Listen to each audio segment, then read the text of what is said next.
اعوذ باللہ من الشیطان الرجیم بسم اللہ الرحمن الرحیم اللہم صلی علی محمد وعلی محمد۔ مومنین اکرام، جس طرح آپ کو معلوم ہے کہ رمضان کریم کی، رمضان المبارک کی آمد ہے، تو رمضان کریم سے پہلے ایک دن پہلے یا 30 شعبان ہے یا پہلی رمضان ہے، اس دن مسئلہ بنتا ہے کہ آیا کیا کیا جائے۔ بعض مقام ایسے ہیں جہاں پتہ چل جاتا ہے، یا آج کل اتصالات قوی ہیں، مضبوط ہیں، رابطہ ہو جاتا ہے، تو کچھ عرصہ پہلے تک یہ ممکن نہیں ہوتا تھا رابطہ دوسرے علاقوں کے، کیونکہ بادل آ گئے ہیں، باقی مسئلہ بن گیا، ایک علاقے میں چاند نظر نہیں آیا تو دوسرے علاقے سے پھر خبر لی جاتی تھی۔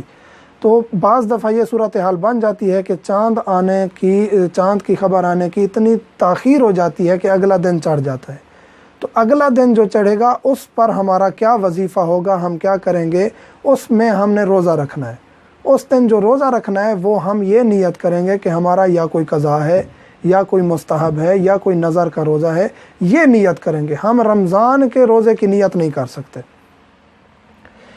کسی بھی نیت سے روزہ رکھ لیں گے، قضا ہے، مستحب ہے، نظر ہے، کوئی بھی نیت کر کے ہم روزہ رکھ لیں گے۔ اگر پتہ چل جائے رمضان ہے زوال سے پہلے، اب زوال سے پہلے عمومی طور پر خبر آ جاتی ہے یا آ جاتی تھی زوال سے پہلے کہ رمضان کریم ہے یا شعبان ہے۔ شعبان ہے تو جو آپ نے روزہ رکھا ہوا ہے وہ ٹھیک ہے، کیونکہ آپ نے قضا یا نظر یا مستحب روزہ رکھا ہوا تھا تو وہ بھی ٹھیک ہے۔ اگر آپ نے رمضان چڑھا ہے تو فوراً آپ نیت تبدیل کر لیں گے۔ جو ہی آپ کو پتہ چلا ہے آج ہاں جی رمضان کریم ہے، آج پہلی ہے، تو فوراً آپ نیت کنورٹ کریں گے کہ آج میں رمضان کا ہی روزہ رکھا ہوا ہے، تو وہ آپ کا روزہ درست ہوگا۔ یا یہ نیت کریں کہ میرا جو بھی وظیفہ ہے، مثلاً آپ یہ نیت کرتے ہیں کہ میرے اوپر جو بھی ذمہ داری ہے میں اس کا روزہ رکھ رہا ہوں۔ روزہ رکھا، رمضان آ گیا تو ٹھیک ہے، نہ آیا تو میرے اوپر قضا ہے یا جو ہے، یا شعبان کا مستحب روزہ ہے، جو بھی میرا وظیفہ بنتا ہے، یعنی عمومی دل میں اجمالی طور پر نیت کر لیتا ہے تو بھی کافی ہے۔ اگر رمضان کی نیت کریں گے تو باطل ہے۔ مثلاً آپ کو نہیں پتہ چلا رمضان شروع ہوا ہے یا نہیں ہوا، آپ نے قضا کی نیت نہیں کی، نظر کی نیت نہیں کی، مستحب کی نیت نہیں کی، آپ نے کہا میں رمضان کا ہی روزہ رکھ رہا ہوں، تو یہ درست نہیں ہے، آپ کا وہ روزہ باطل ہو جائے گا۔ اب آتا ہے حکم کہ چاند کیسے دیکھنا ہے۔ ہمارے مذہب جعفریہ، فقہ جعفریہ میں اکثر مراجع عظام جس طرح سید علی سستانی دامت ظلہ کے نزدیک